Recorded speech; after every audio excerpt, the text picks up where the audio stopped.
Hi, yeah, it's Jackie from the LGFA, and we're on a call today, and we're looking at a very pertinent topic in the world of LGFA and Gaelic games in general.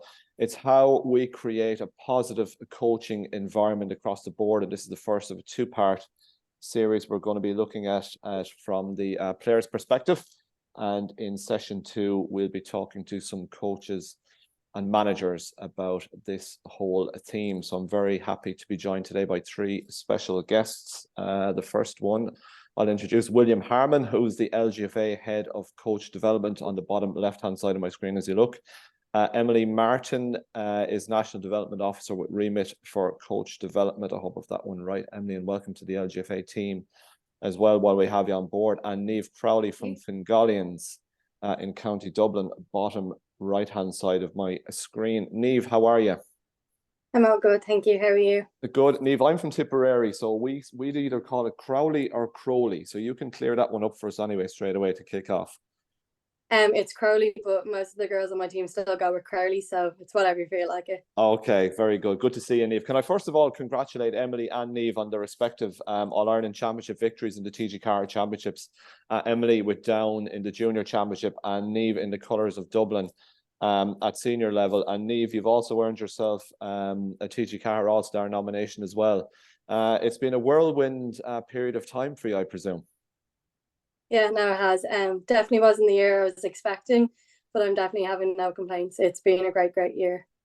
So Niamh, this correct me if I'm wrong, this was your first year involved with the Dublin senior panel. What a year to get involved.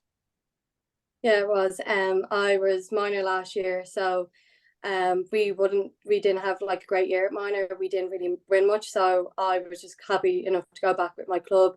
And then I just kind of got the call up in November, which I wasn't expecting. And ever since, we've won the All-Ireland. So yeah, definitely wasn't expecting it. The start of a long and fruitful career, I suspect, at senior intercounty level. Wills, can I just hand over to you briefly to verify and validate what I've just said about what people can expect over the course of these 2 shows? Yeah, thank you, Jackie. And again, congratulations to both Emily and Niamh and their recent achievements. Absolutely. Yeah, so what we're looking at here, I suppose, specifically is looking at, everybody in clubs are across the board in LGFA, in terms of they always have players that come up and down into new teams. They might go from between age groups, or they may progress from a minor like Niamh into a senior or an adult into setup.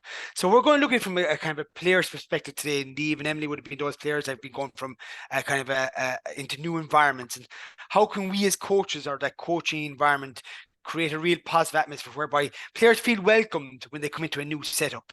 And I think this is something that will be pertinent across all age grades and all clubs and intercounty level.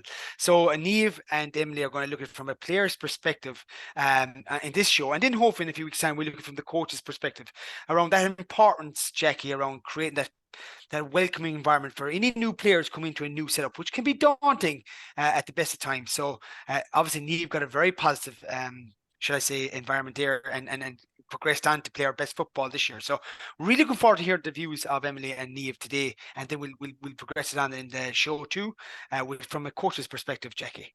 Very good. Emily, can I ask how many years are you involved now with the Down setup at senior level? For senior level, it was at the end of 2013 and then into 2014 when we won my first All-Ireland in intermediate. So just coming up on probably 9 to 10 years. So quite a long time, and there's been loads of ups and downs. We don't all have I suppose I did have the luxury of coming in first year and winning All-Ireland just the way Niamh's done it, but it doesn't always stay like that, unfortunately. So yeah, it's been a whirlwind, to be honest. It's been a roller coaster in many ways, Emily, and I think that's why you're well qualified to talk about, first of all, how important it was for you to come into an environment of high performance and excellence and obviously ambition in terms of winning that first All-Ireland, but also then managing as a more experienced player the disappointment of relegation from intermediate back to junior, and also looking after the younger players that were coming into the setup and trying to instill the proper cultures and values, and this is how things are done here. Is it a case that you explicitly state that this is how we do things here, Emily, or is it more a case that it's a player-driven environment and players lead by example and others follow, or is it a mixture of all of that? To be honest, from the experience, it's definitely been a mix. Kind of coming in, it was like, this is how we do this. Like it was from the outset, we want to win an All Ireland. Back in 2014, that was it. Kind of through the years, I think maybe because we've had such a roller coaster of a time, it's been more player led. Now it's coming back again a bit more of, we're given options of what to do, and then it's how we implement them as players. I think there's been a core group of girls that have come right through, like the likes of myself and a few others, and we know what it's like to come in to be the youngest, you know. So we just tell them, look, this is safe. This is how we do this. Don't feel you need to jump into it straight away. You know, if someone's tackling really hard, like we'll give them a bit of leeway, and then we say, come on, let's really get into it now. But yeah, definitely, it's just taking people in, because obviously if people coming from either club or county environment, it's quite different coming in from, say, minor underage to a senior team. When you are expected to win, you know, and you want to win, you want to be performing at the highest. So definitely, it's about taking those younger or those newer girls and like nurturing them, and just making sure, look, it's okay to make mistakes. It's okay if you don't do it exactly the way we do it. But the longer you're here, the more it'll just come like second nature to you, and just go with the flow. And Emily, how important was that for you back in 2013-14 then, that you came into that environment, that you were encouraged to make mistakes too, but also encouraged to improve and to ultimately get to where you wanted to get to? Yeah, absolutely massive. And I think from that year, it really shown like resilience for me. I was in my final year, so it was like my 7th year in school doing my A levels. That's probably your leaving cert down south, and like that is an intense year, the studying and everything. But the football for me, even though we were performing at the highest level, it was like an outlet. It gave me something to do. So it's also about juggling that. So what I'd say is for people who are like in doing exams, like don't see football or, you know, sport as an excuse not to do it or to study. Like definitely go. It gives you like an outlet. Yeah, it was just trying to balance the two, and actually just realizing that you're coming in, this is the step up that you need to be. You either are with it or you're not, you know, and if you're like fit for it. And then some girls maybe drop off and then come back in a few years later thinking, oh, actually I'm a bit more mature now. So it really just depends on the player, and also how you as a team kind of welcome them into it. So it's not as daunting as what it should be. Niamh, can I ask about your guest, William? Go on. Yeah, sorry, I just want to come on that point there, and Emily, I think it's a very important point Emily just made there, in that I suppose when we, ask players to play up in age or maybe come into a new environment, you know, they're probably technically very well able, they're probably physically well able, they're probably tactically very aware, but it's just you know, that psychosocial element, that emotional, I suppose, are they ready to go into a dressing room with older girls and be, I suppose, have the maturity for that? And sometimes we probably just miss that a small bit, and probably just when we are selecting girls to come into older environments, it's something that we just probably just don't consider enough. And I just think Emily came across, it was a good point she made, is that we have to consider that a lot more as coaches as well, in terms of when we're selecting players. Absolutely. I would also add to that not everyone is going to be serious. You're going to have some people who are like the crack, like a laugh. That doesn't mean they're not as willing to, you know, want to win. So it's about coaches also looking at that and thinking, like, look, if she is, I wouldn't say a messer, but if she just likes the crack, she's just a wee bit more laid back, she's not as serious about everything else, doesn't mean she doesn't care as less, you know. So definitely there's definitely be a mix, and you'll have some people who are completely serious and will have no crack, no laugh, and that's fine too. But it's about understanding your players, and that, you know, everyone is a wee bit different. Yeah, and there has to be that fun element involved as well. I mean, what's the point of it all otherwise? Niamh, it's you know, the points that Emily and William have made there lead me nicely on to how was your experience this year walking into a dressing room that, you know, from the outside looking in, there was a transitional feel to it, but still a lot of established household names with All-Ireland medals and huge success behind them. How was it for you when you made that first step into that panel and maybe that first night of training in the collective? How were you welcomed? What was it like? Were you nervous in advance, and how did it go for you? I think the first time I actually trained with them was, I think we had a match. So I remember just like warming up, and not even gonna lie, like it is quite daunting when you walk in and you kind of see the likes of Hannah Tyrrell or like Jen Dunn or Cahill, like people you would have watched, and you know, they're big names. and especially like when you stand next to them, like they're quite tall and they're quite physical. So definitely I'd say definitely the first few months, anyways, the first 2 or 3 months were a bit rough. I was probably getting shoved around a little bit. I wasn't as physical, but like all the girls were so welcoming. They've all been there, like a lot of them would have been called up to Dublin when they were young, so they know exactly what it feels like. So I definitely think that, you know, they had empathy for us, like they knew how daunting it is. And I think also with the element that there was so many of us, I think there was something around 15 or 16 of us over the course of the year, that they kind of had no other choice but to really put in the effort to, you know, like collectively as a group come together and, you know, be really welcoming, be patient. I'd say out of most things, to be patient, because, you know, they have concept of plays, they have systems, and we all have to learn that all over again. So it was pretty much starting from scratch. But yeah, no, over the course of the year, they were very patient with us, and eventually we all got on the same page, and it worked out well. So yeah. And Niamh, obviously Mick and the management team would have seen enough in you to feel that you warranted being there. But was there a moment during the year where you say, you know, the first time was daunting, it took you a while to settle, but was there a point during the season where you thought to yourself, yeah, this is where I belong, I do belong here, and I know I belong here, and I want to be here? How long did that take, or when did that moment of realization come for you? It did take a good while. I know the first few months I was kind of like, oh, this is kind of like out of my depth. I definitely didn't feel like I belonged. I thought, I wasn't coming to the grips. I was probably the unfittest I'd been in the past few years, and, you know, they were all quite fit. And it's kind of hard, especially I was playing cornerback. I've never played cornerback before. I was, you know, growing up, I would have mainly actually been in midfield. But being put in cornerback and, you know, marking some of the best forwards in the game, like you're training, but when you're training, you're marking Hannah Tyrrell or Kate Sullivan, it is kind of like, God, like they're way better than me. You do get ram rings around you sometimes, but the girls, like especially the likes of Leah Caffrey, like when she was in the full back line, like she was always I would always kind of learn from her to see what she was doing, and just try and get people not to run around me as often. But she'd also, like, they would all just like reassure, like, you're here for a reason, like you deserve to be here, and that, you know, just to keep on working on the little things. So yeah.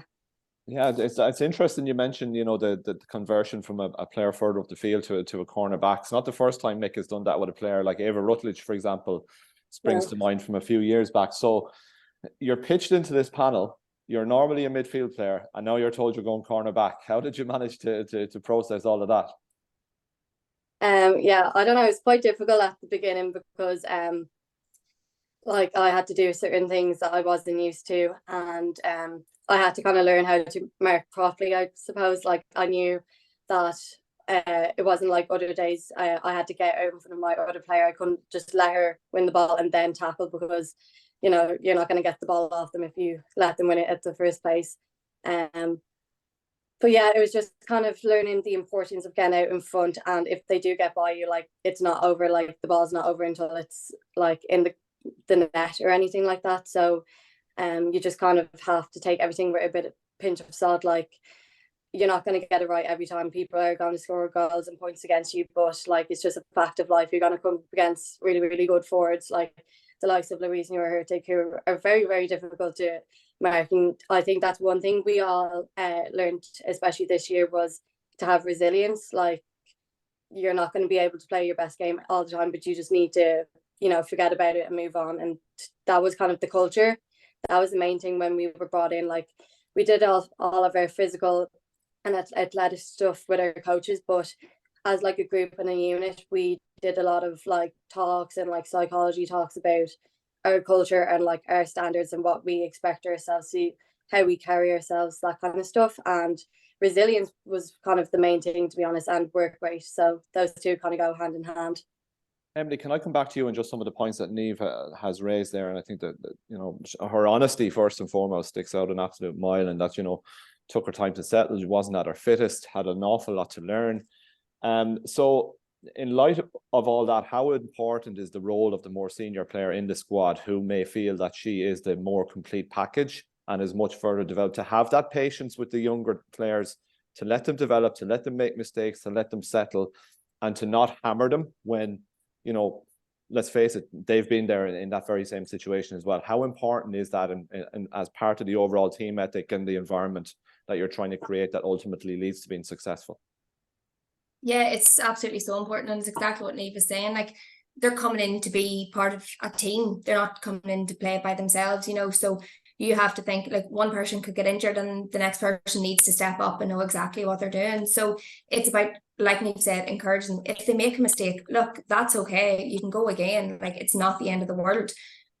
Just saying me things like, look, how about if, so like Niamh's cornerback, our backs would all come together at the end of a session or at the end of a match or at half time, just talk amongst themselves. Look, this is what we need to do, X, Y, Z, let's try and get that done. Definitely coming in and just, like Niamh said, look, it is okay to make mistakes. Everyone is going to make a mistake somewhere along the line. And it's just how you rectify that. If someone, say, misses a free kick, it's not the end of the world. Whereas if you're a younger player and you potentially miss a free kick, you think, right, your game could be lost, your head could be gone. It's about switching the play. Like, you never stop, because you have a full 60 minutes to do that. Do you know, one thing isn't going to determine how the other 55 minutes is going to go. So it's about understanding that one minor thing that happens isn't going to determine the rest of the game. And even a training session, if you miss a ball, if anything, and it's how us as older players can encourage them and say, look, we've also made mistakes. We also do make mistakes, you know, and have made them. So don't worry. Let's just work together. Come to me, talk to me, chat to me. Look, if I see something, maybe, look here, how about you just try this? And they can try and then rectify that. So it's definitely about working as a team. I'd say we're, from down last year or this year, it's probably been the closest we've ever been. We're probably as close as a club team, just because we have that faith in each other and the knowledge that we know that, as Niamh said, is resilience on the work rate. We will do that. We will not leave anything on that pitch, and you can look to the girl beside you and say, look, I guarantee you I will work as hard as I can for you. And it's about knowing that. And when the young girls come in, like, there's girls older than me on the team, thankfully. And there's also obviously girls way younger than me than the team. But I could go and look at any of those girls and say, and we would know that each other, we say, look, we're going to fight for each other here. If you have any problem, come to me. If I have a problem, I can come to you. And that's right throughout the board. So yeah, 100%, as Niamh said, very important that it's about building the resilience of it and realising that it will take some people a little bit longer, who are maybe also a wee bit quieter and maybe not as like brash or as loud as other players, and they may feel a wee bit more out of it. Some people just aren't as confident as generally in themselves in a you know, social setting. And it's also about that, look, go to them, say, hey, you okay? Do you know, or what are we at the weekend? Like, just, you don't have to say it in front of a group, you can just say it to them individually, just to make sure that they know that they're still very welcome, still part of the team. Because obviously some people are going to be a wee bit quieter and not want to talk as much, and that's fine too. So yeah, definitely just welcoming and realising that people are different, and it may take people longer than it might take some other newer people, you know. Yeah, it's from a coach's perspective, William, I want to bring in on this one, and we will ask it in our second show as well. So we've talked about the importance of patience and letting players bed in and get used to the environment, and obviously players with the talent of Niamh, when she comes into a setup, that talent is evident right from the start, and the other players that came into that Dublin setup this year. At the same time, William, this is a results business. It's quite a ruthless business. So as a coach, where or what is the balance between letting the player develop, letting the player make mistakes, but also to offer that correction, that critique? Because ultimately, if the player isn't doing her stuff, she's not going to be around for the long term.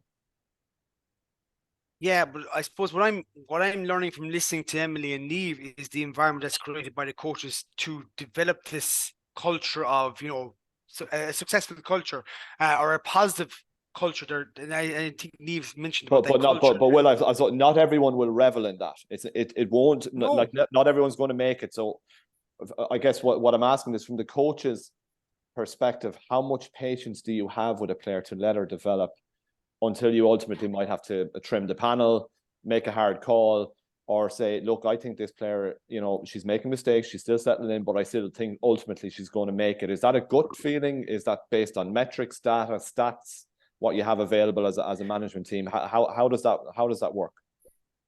I think it all goes back to knowing the players in front of you and having a real understanding of the players in front of you, Jackie. Do you know, so recognizing where certain players have come along in their journey. And I suppose what players like to know is they like to know why. So that feedback is very important of, you know, and also recognizing where they've come from in their journey. So for example, if Niamh did come in last year and she didn't make the top 30, whatever it may be, to be on the panel for the Dublin ladies for the year ahead, Niamh would have been well open to listen to the feedback, so that then she knows what she needs to do to improve, to achieve where she wants to go to, if that makes sense, Jackie. So yeah. I think players really, really value whereby they're in an environment whereby they're allowed to progress, to develop. I suppose players know where they're at in their own journey as well, Jackie, and I'm sure Emily and Niamh can come in that. But what they do value is the feedback, is that constant, you know, feedback whereby this is where you're at, this is where you like to get to.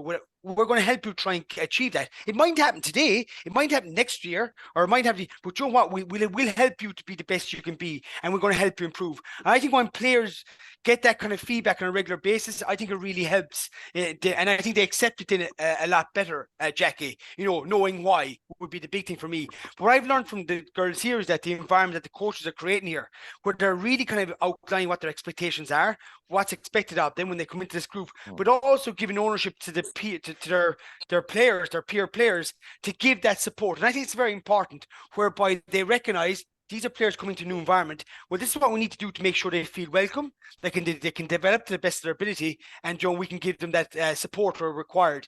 And I like the way they use the players, you know, even in particular the older players, to give that support, because sometimes older players could see younger players come in as a threat. Do you know what I mean? Like, oh, they're here to take my position now, so I won't give them any feedback, or I won't support them. But I like the way that's constantly promoted, where the older players have a key role in ensuring those players progress and develop, because at the end of the day, it's all about the bigger picture, and you all want to perform to be the best they can be on any given day. So I think I like the way the coaches that create that environment are promoting that peer support. Jackie, it's coming across there. I hope I answered your question. I just think girls like to know, you know, I just think once they know, recognize where they are in their journey, to provide them with ongoing feedback and support. And I think players will welcome that. I don't, Niamh and Emily can come in on that one. Emily, I'll just ask you, you've been, as you say, with Down now for the guts of a decade. Our intercounty setups, and Williams perhaps touched on it there a little bit, our intercounty setups now have become more increasingly player-driven environments. Yeah, like our coaches and our coaching staff obviously give us the building blocks for us to be able to do that. But yeah, it absolutely is. Like, we as a team and as a panel say what we wanted to achieve and how we were going to do it. And, you know, we all agreed that we would continue in that way. Obviously, from not having the greatest of years prior to winning the All-Ireland this year, kind of up and down, like we said, we wanted to go in into this year and get out of junior, and that's exactly what we did. So that was our main focus, and we kind of stuck to that. We stuck to like our game plans, and no one went off course. And if like later in the stages, that if something did go wrong, it was just called out on. It was just said, look, this is not how we do it. Let's rectify this. But it was always done in a respectful way, respectful manner, and everyone just saying, remember what we're here to do, you know.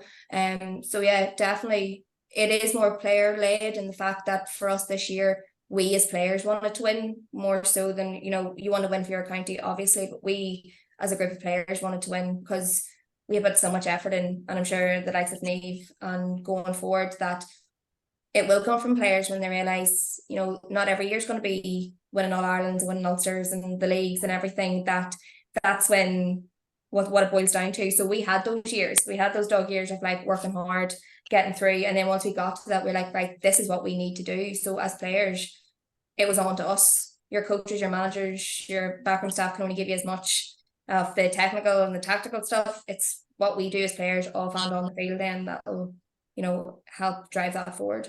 Yeah, brilliant. William, super discussion.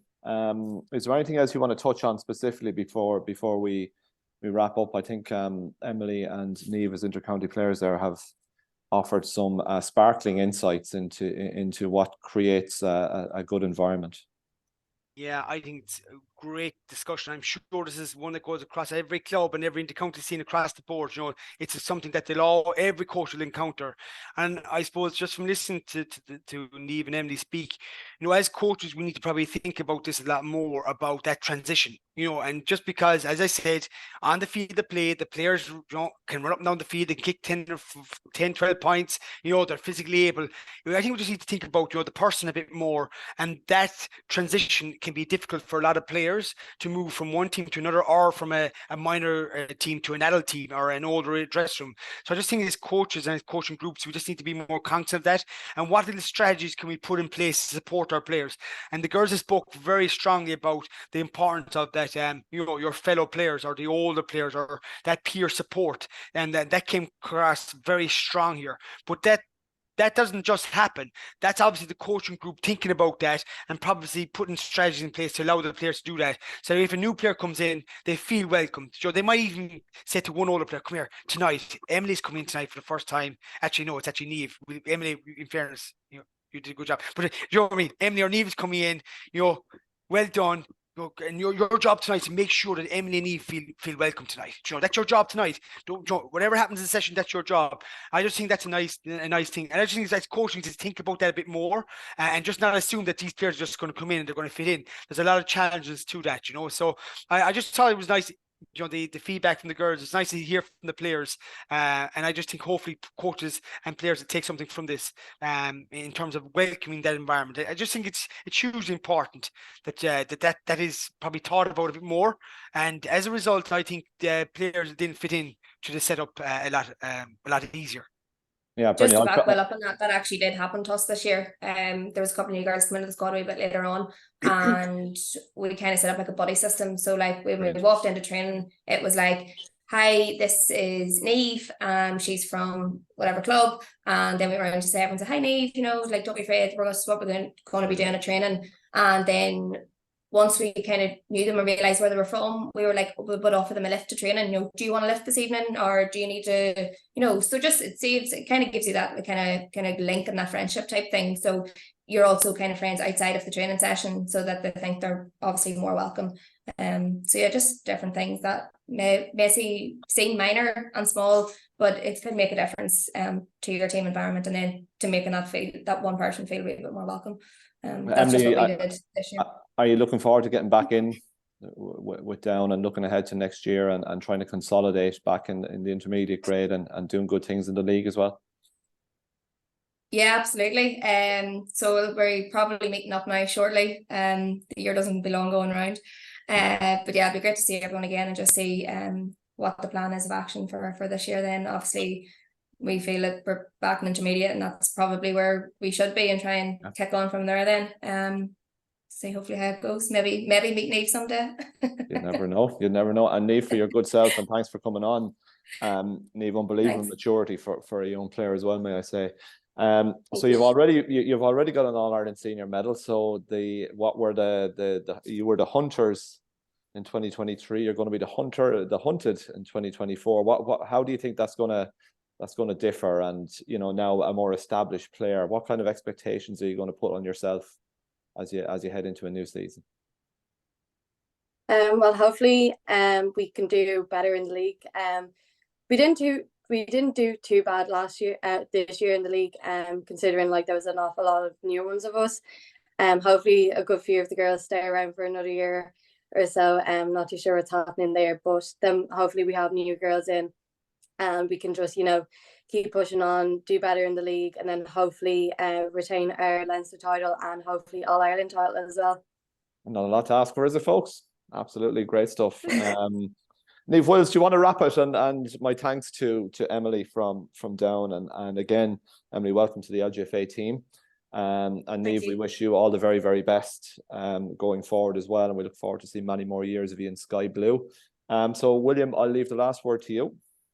Yeah, so thank you very much to Emily and Niamh. And I suppose what we heard from this show was the player's perspective about, I suppose, the that, you know, we were going from one team to another, from a minor team to another, an adult team, what that experience feels like, and I suppose what supports could be put in place to support that transition. And I suppose the next show, Jackie, we'll have a few coaches on board, and we'll get it from a coach's perspective. And we'll listen to what kind of coaching, what kind of strategies or little things do coaches do to probably, I suppose, help that. I know there's one coach I was speaking to, you know, when they go on the bus journey, they make sure that the girls are sitting with girls that they've probably not ever met before, whatever it may be. So I'm really looking forward from here, from a coach's perspective, what are the strategies they put in place to help with this scenario that a lot of coaches come across on a regular basis. But it was very interesting to hear, you know, Emily's and Niamh's thoughts from a player's perspective and the importance of that support. So I really enjoyed the show, and I'm looking forward to the next one now, Jackie. Yeah, brilliant stuff. So William Harmon, LGFA, Head of Coach Development, Emily Martin, National Development Officer with remit for Coach Development, and Niamh Crowley. Have I got it right, Niamh? I think so. Yeah, you did. Dublin TG4 All-Ireland Senior Championship medalist, has a nice ring to it, I'm sure, Niamh, and also TG4 All Star nominee as well. Folks, thanks for coming on today, and we'll talk to you again real soon. Thank you. Thank you.